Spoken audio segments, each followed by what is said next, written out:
Okay, you guys are probably going to get me assassinated for this, but if you guys need a mark. I think the original creator is worth watching his stuff on this because he puts out a really good plea, an impassioned plea for, I think, what a lot of us are noticing. Because it really doesn't matter where you are politically. One thing that we can all pretty much agree on is that whatever this is, it isn't working for all of us. The question comes in, and this is where I would only add on to it, and it just comes from my experience and and time working on this problem for a long time, is what replaces it. That's always the challenge, right? It's easy to get rid of 535 people.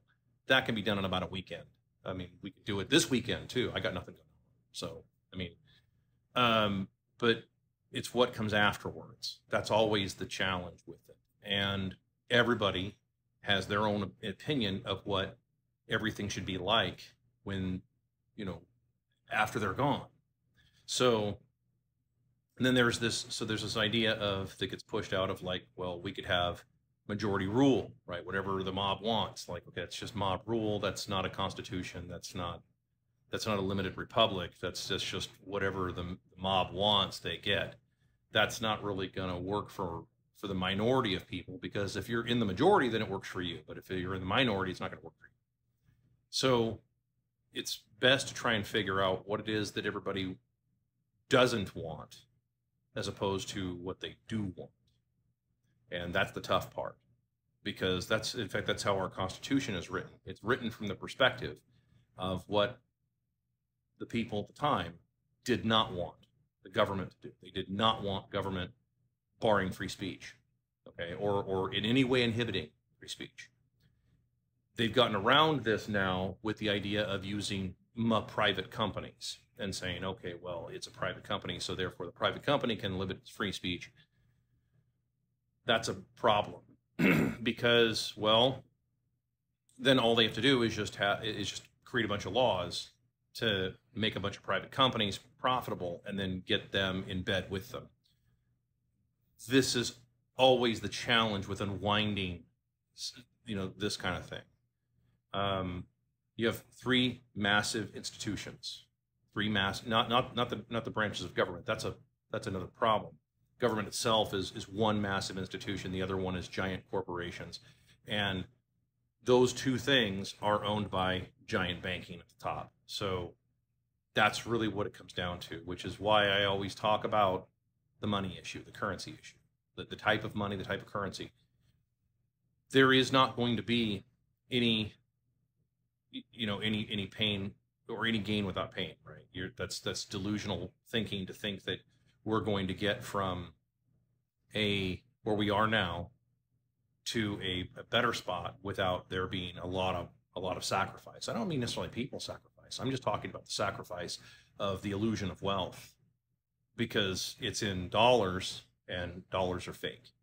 Dollars are printed from nothing. They're conjured from nothing by giant banking up here, and giant government and giant corporations, control it. That's how they do all of this. So what's toxic to those three institutions is hard currency.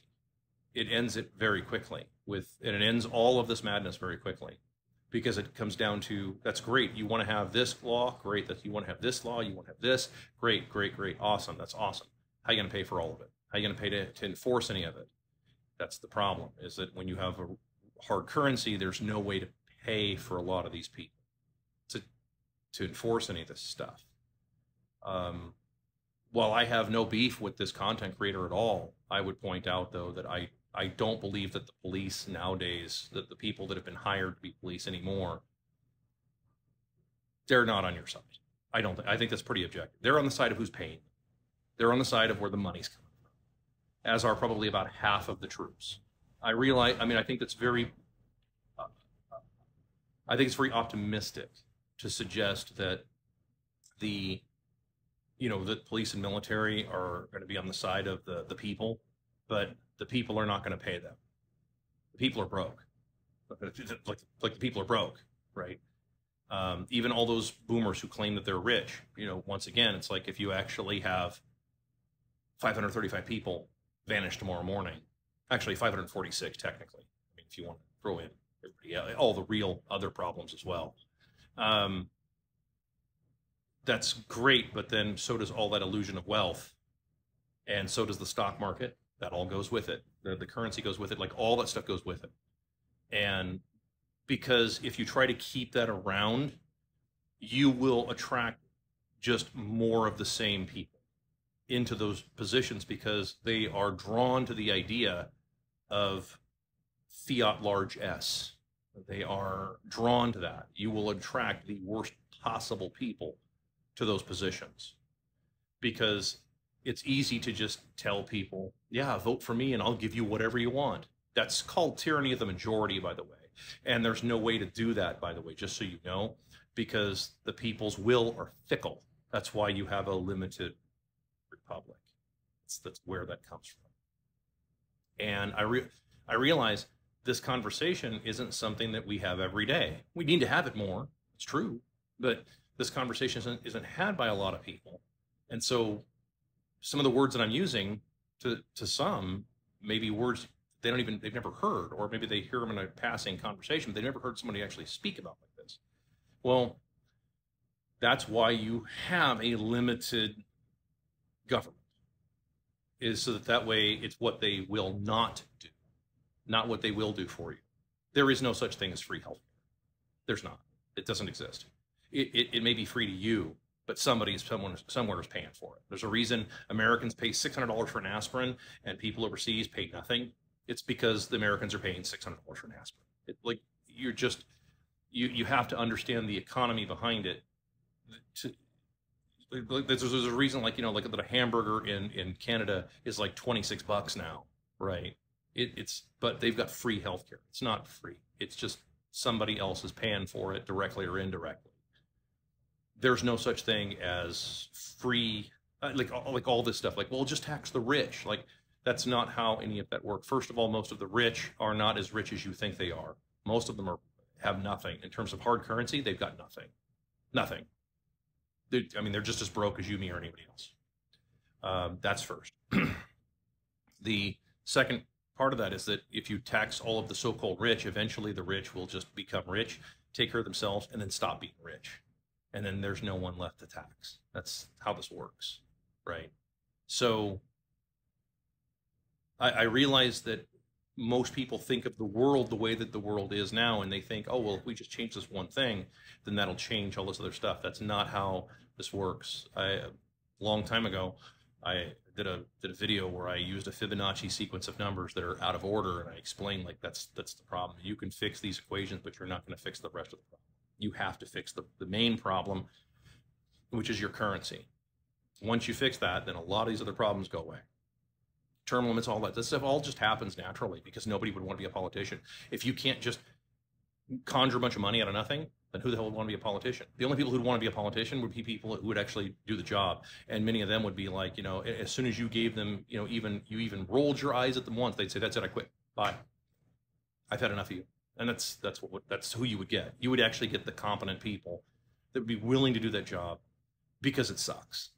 It's like it's a shit job of epic proportions. Like no normal person wants that job. Like normal, rational people in their right mind, they don't want that job. Okay, they would do it as a service. That's true, but they're going to tell you no a lot if they're being honest, because like there's no way to pay for it, there's no money for it, and unless you want to kick in the money for all these crazy fantasies that you have, then stop, stop right there, because there's no reason to do any of this. So, and it's the same, same thing for the so-called conservative side. There's no money to pay for all these prisons. There's no money to pay for all this military adventurism all over the world. There's no money to pay for this. And again, I would just suggest, even though I love the speech, it's brilliant. I mean, it'll probably get 5 million views on TikTok. But we also have to think of the practical reality of what comes after that. And I hope that's the conversation that we can start having.